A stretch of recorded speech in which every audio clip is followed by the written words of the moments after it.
Hello, welcome to On This Day. So what is on this day? Well, on this day is a video which has taken a day in history. Today being the 14th of February.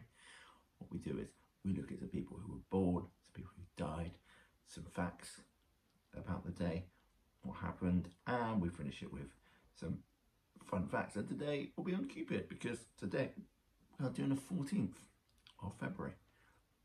Let's get started then. So, in 1948, Teller, Raymond Joseph Teller, American magician, Penn and Teller, illusionist, was born in Philadelphia, Pennsylvania. Also, of course, was on The Big Bang Theory.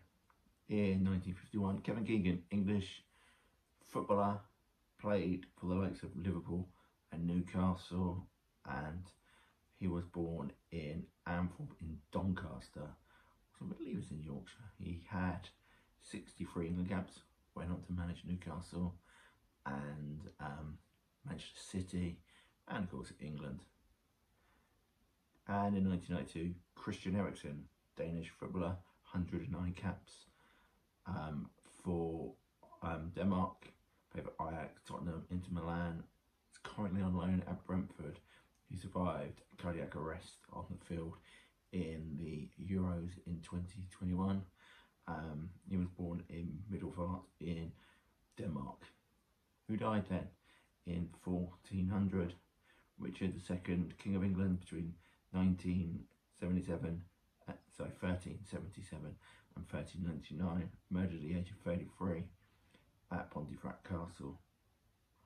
In 1779, James Cook, British explorer, navigator and cartographer, discovered and explored Australia, Pacific Islands and New Zealand for Britain, killed in a fight with Hawaiians near Kerelukia, somewhere like that, at 50. And in 1996, Bob Paisley, English footballer, famous for managing Liverpool, winning the leagues and European Cups, died at the age of 77.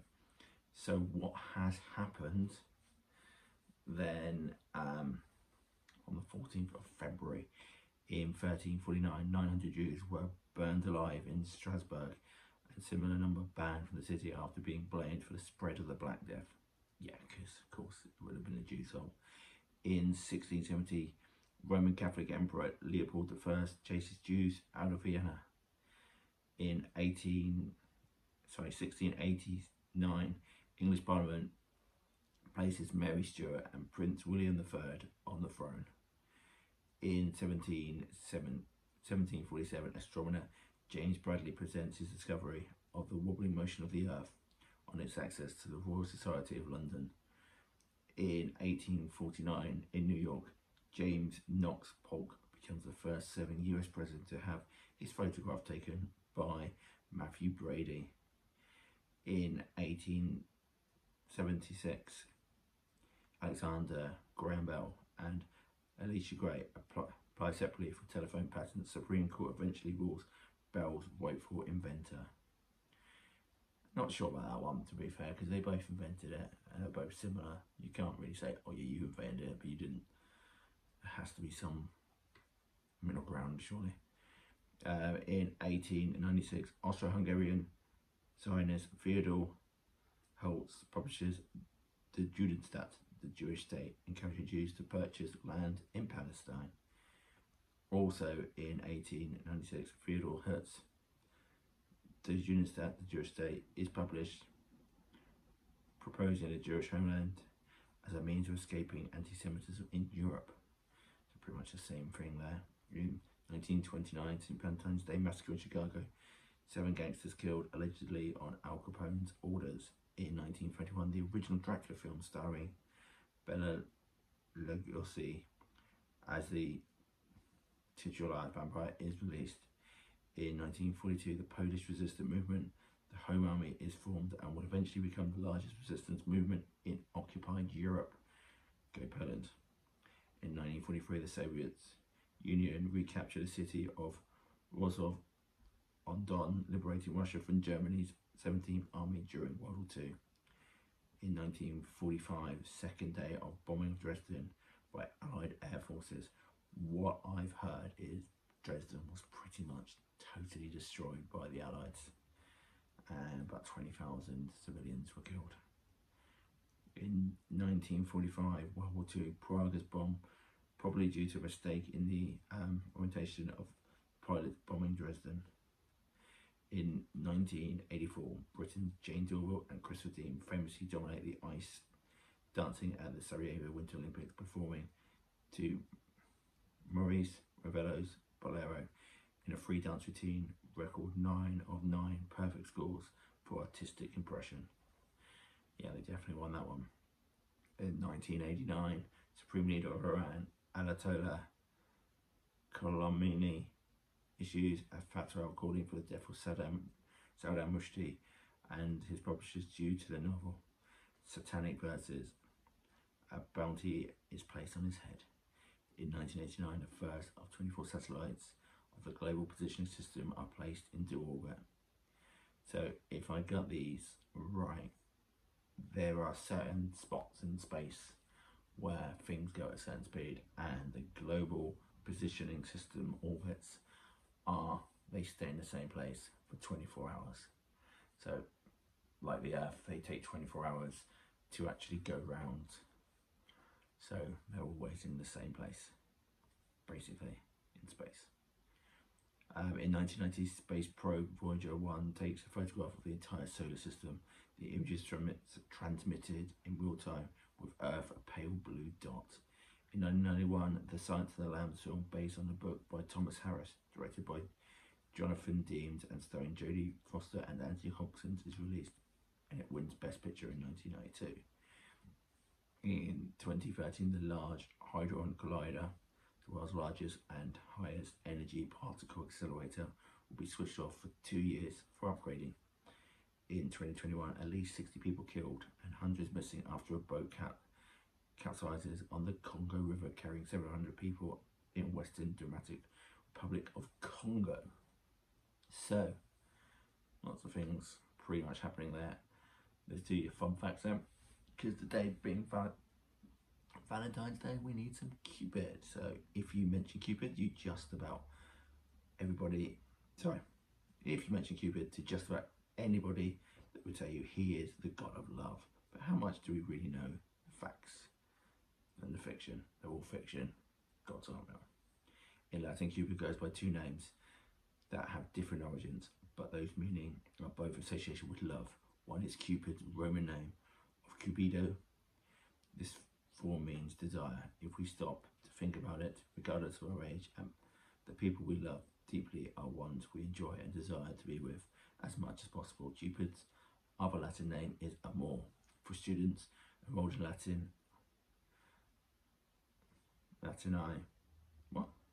this is one of the very first verbs, amo, that we learn to conjugate. I didn't understand what that meant. Never mind, who knew? 2 of the major planets in our solar system bear the names of Cupid's mother, Venus, and his father, Mars, although Cupid is never seen. When the weather conditions are exactly right, both of these planets can be seen in the sky after dark or whatever a planetarium is open to visitors.